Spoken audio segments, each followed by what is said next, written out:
All right, I'm excited to talk about this.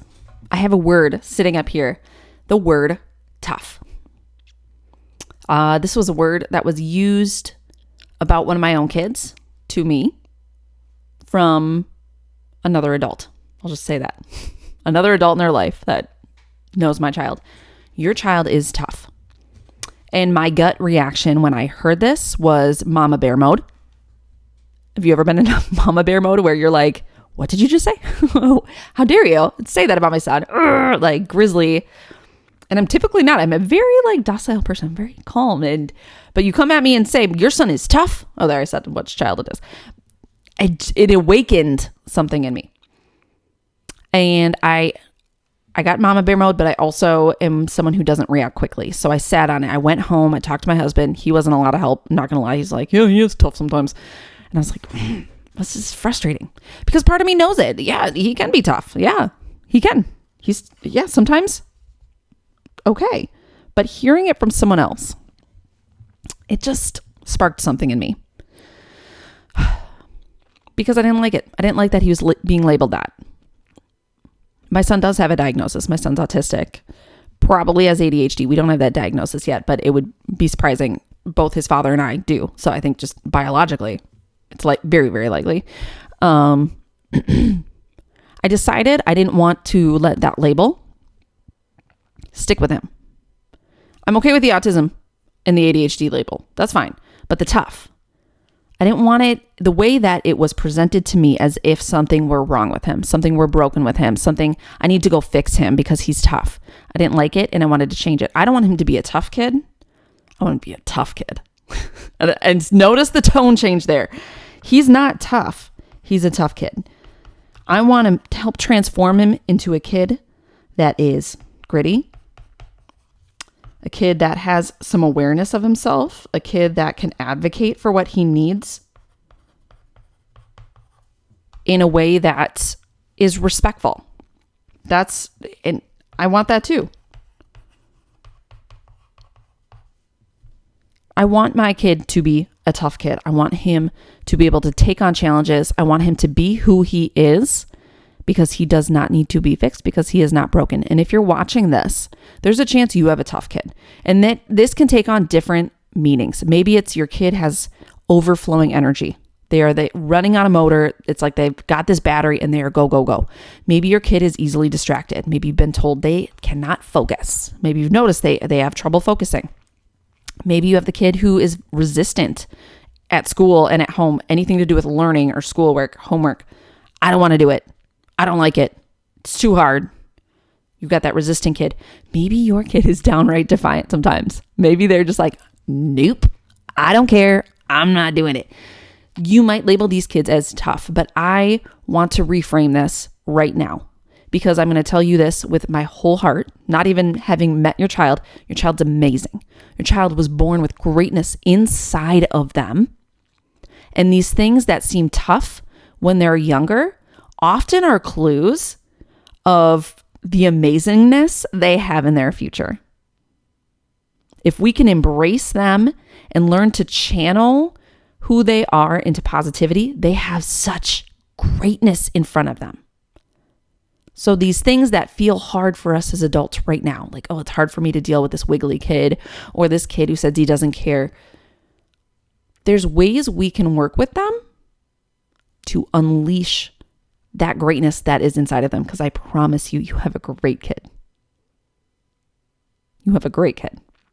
So the first thing I want to say that we're going to do, you and me together, because we're on this journey together with our tough kids, because they're tough and they can take on anything, right? We got tough kids.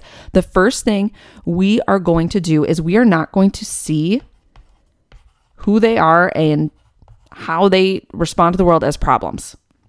We're not going to see them that way. We're going to reframe that. Instead, we're going to see them as clues. We are detectives. As parents, as teachers, as people who care about kids, we are detectives. We are scientists, however you want to look. I kind of like detectives. I kind of like thinking of like a little sleuthy guy with like a big mustache. That's what I kind of like to look at it. We need to look at our kids' behaviors as clues. When your child's wiggling around? What could that be a clue of? When they have that overflowing energy, what are they trying to tell you with their body that they don't have the words quite yet to verbalize for themselves? Their brains just aren't in a place where they're ready to say, I need a break, or I need to go release some of this energy, or I need to get my body ready before my brain is ready to learn. They don't have the words yet to say that. We can start working on that, but we as the grown-ups need to be the detectives and figure out what is the clue that they're giving us. What is the clue when they're distracted? What are they telling us when they're looking at the wall? Sometimes it's a diagnosis. Sometimes it is ADHD. Like I said, I myself have ADHD. I get distracted a lot. And it's not even that I can't focus on things. I focus on too many things. I want to do the dishes while I clean in there, while I do a project for work, while I read to my kids, while I prepare for whatever. It's the 1,000 tabs that are open in my computer desktop up in my brain can come across as distracted. And that might be your child. They might be thinking about 100 different things. Could it be that the task that you're working on feels really hard for them? Or it's unclear, so they need things broken down in a different way to make sense to them. We got to use these as clues and figure it out. Go in with curiosity. If you have that child who's resistant, same thing. Is it that this is over their heads a little bit right now? They're not ready for what you're trying to get them to do. Is it feel like a big task? So we need to break it down into smaller parts and then celebrate, have a little bit of fun in between. Does it feel boring to them? We live in a culture that is like, we can't be bored. It's okay to be bored. How can we teach our kids that it's okay to be bored sometimes? Sometimes we do boring to us. Or how can we gamify this? How can I add in just a little bit of sprinkle of fun? I am so about that. Is that why they're resisting? Do they not believe they can do it? Do they need some growth mindset work of like, things are supposed to feel hard at first when you're learning something new. It's supposed to feel hard.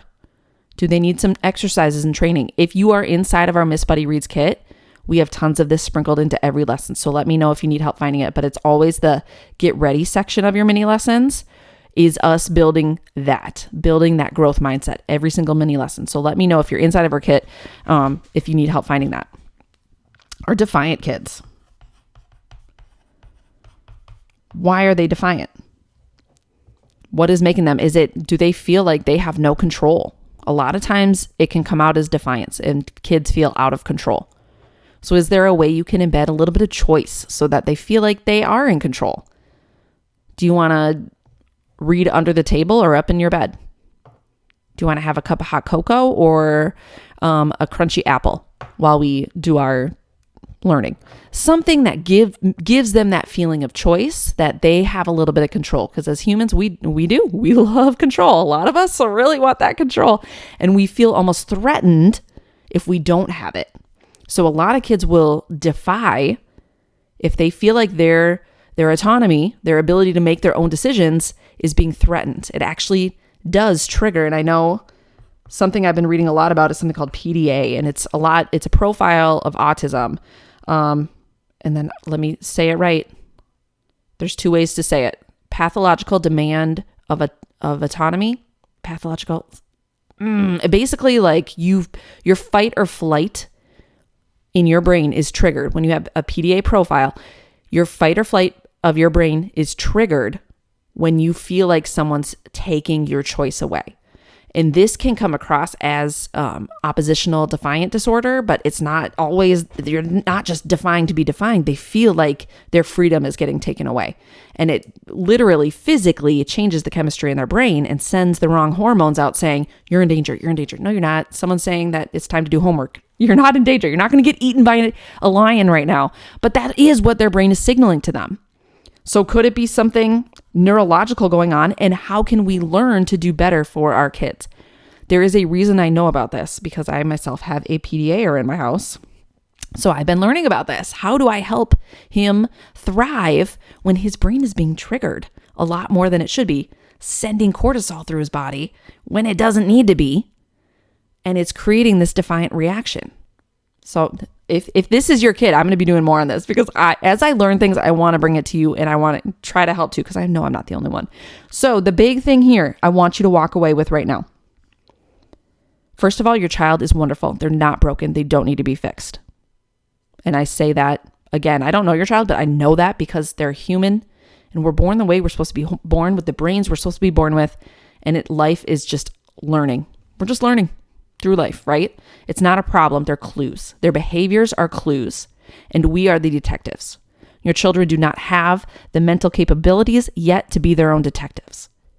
As they get older, and if they have an adult that's guiding them through this, they'll have more and more self-advocacy skills. They'll have more and more awareness, but they need someone guiding them right now. If you have a child, in which, if you're watching this, I'm assuming you do, whether you're a parent or a teacher, you work with kids, they need help with this. So we need to be the detectives that are figuring out, they always get wiggly when we try to read books. Why is that? They seem to be distracted a lot. Why is that? They're resisting a lot. Why is that? Why are they defiant? We build curiosity, not anger, not frustration. I know it can be hard. That can be your knee-jerk reaction. I heard this once and it stuck with me. We can't help the first feeling we have. We can't help it. Knee-jerk reactions, we can't help it. We can absolutely help the second feeling. I think it was thought. We can't help the first thought we have. We absolutely can help the second, third, fourth, from then on. So if you are feeling, your first feeling is frustration, that's how I draw frustration. Oh, just do your homework. We'd be done by now if you just started. Catch yourself. Oops. Ooh, I was pretty frustrated there. Okay, let's be curious instead. Why are you resisting your homework? Why is this taking so long? Let's be curious. Because we can always make that shift. So if your first thought, be aware, make your second thought, be more productive. That was a lot. That was more than I planned on covering. I went a little deeper than I thought. I plan on going deeper into each of these. How do you help your wiggly kid? How do you help your distracted, your resistant, your defiant? Because, man, parenting, it's not always easy, is it? Parenting, we got a lot coming at us. So as much as I can help, even just give you some things to think about, what applies to you, take in, soak in what applies to you, leave off what doesn't apply to you. That's totally fine. That's what this is for. But hey, if this was helpful at all, I'd really appreciate it if you'd subscribe. It helps kind of just send our message a little further. If you have any friends that have kids that are growing readers or struggling in school at all, make sure you send it their way because we're hoping to reach as many families as we can. Get your kids reading, learning, thriving, growing into the best version of themselves possible. And remember, they are wonderful just the way they are. And so are you. You're a great parent. I can tell because you just sat through 13 minutes of me blabbering. So you're a great parent and I trust this is helpful. Thanks. P.S. If you have a child who is 5 to 9 years old learning how to read and you want to help fast track their progress, you want them reading in a way that is joyful for your entire family, that doesn't cost $800 a month like a private tutor will, and that really works in a super fun way, I want you to look at the description, click on the link, and check out Miss Buddy Reads. We created a program for parents that, are kind of like my family, that you're busy. You have kids that don't always want to do learning time at home, but that need that little extra push to get them reading and spelling like a rock star. If that is something that could be beneficial for your family, make sure you click the link below. If you have any questions, you can reach out to us anytime at hi@developingreadersacademy.com and we can chat about if this is the right fit for your family. Thanks.